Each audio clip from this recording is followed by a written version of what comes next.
បងប្អូនជនរួមជាតិជាទីស្នេហាខ្ញុំបានសង្កេតឃើញមួយរយៈចុងក្រោយនេះ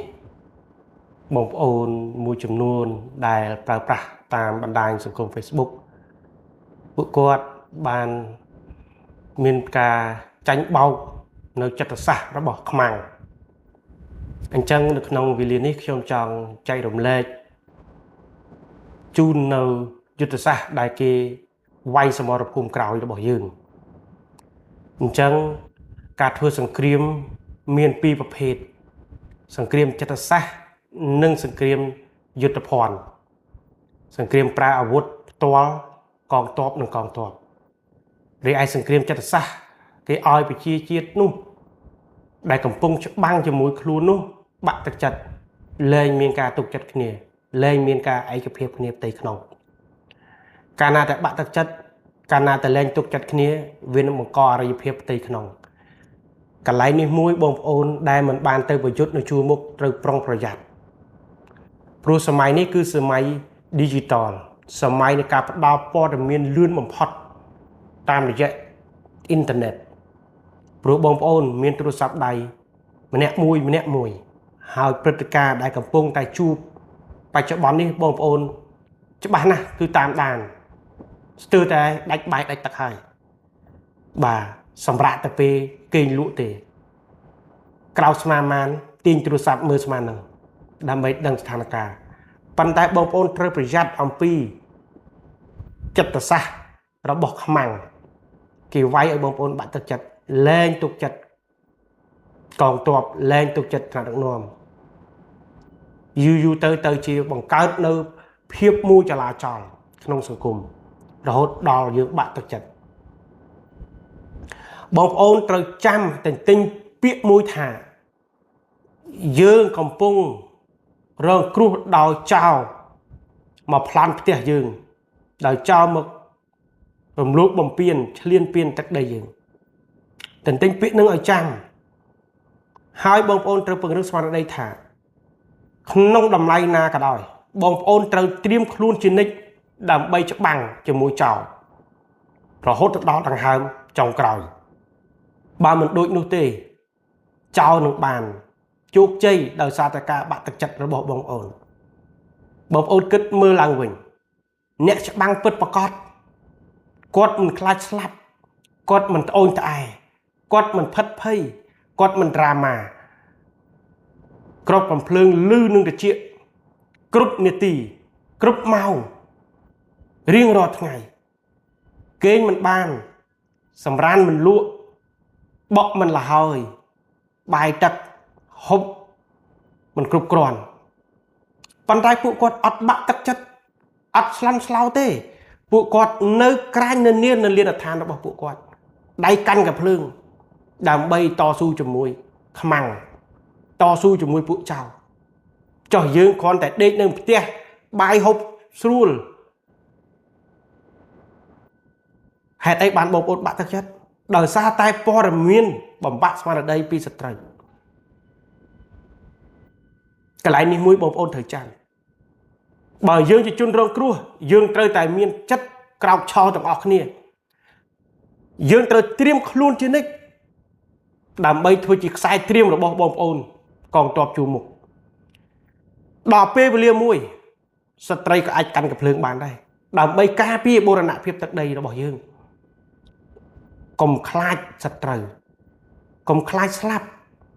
ព្រោះយើងប្រយុទ្ធដើម្បីទឹកដីរបស់យើងអត់មានប្រយុទ្ធទៅឈ្លានពានទឹកដីគេទេបើស្លាប់ដើម្បីការពារទ្រព្យដូនតាខ្លួនឯងវាជាការស្លាប់ដ៏មានកិត្តិយសបំផុតត្រូវរឹងមាំឡើងបងប្អូនខ្មែរកុំវែកញែកនឹងព័ត៌មានคล้ายៗរបស់សត្រូវកុំបាក់ទឹកចិត្តកុំត្រាម៉ានៅក្នុងបណ្ដាញសង្គម Facebook តទៅទៀតប៉ុន្តែត្រូវត្រៀមខ្លួនជានិច្ចទាំងប្រុសទាំងស្រីដើម្បីកាន់អាវុធប្រឆាំងជាមួយនឹងចោរឈ្លានពានខ្ញុំឃើញបងប្អូនត្រាម៉ាបងប្អូនចោទប្រកាន់គ្នាឬក៏បងប្អូនស្ដីបន្ទោសអ្នកកំពុងប្រយុទ្ធក៏មានដែរប្រាសាទតាកបីដែលឃើញរូប គេថតមកមានកងទ័ពសៀមឆ្លៀនពៀនដែលថាគេអាចគ្រប់គ្រងបានក្នុងដំណាក់កាលដែលកំពុងប្រយុទ្ធមិនទាន់អាចនិយាយបានថានៅណាដណ្ដើមបានទីតាំងណាទេព្រោះនៅប្រយុទ្ធតទៅទៀតហើយរឿងរូបភាពដែលមានឃើញលោកបាតឃ្លាំងមកអុចធុដែរនោះខ្ញុំអត់ជឿទាល់តែសោះបងប្អូនត្រូវចាំថាបាតឃ្លាំងបានចូលនិវត្តន៍រួចទៅហើយ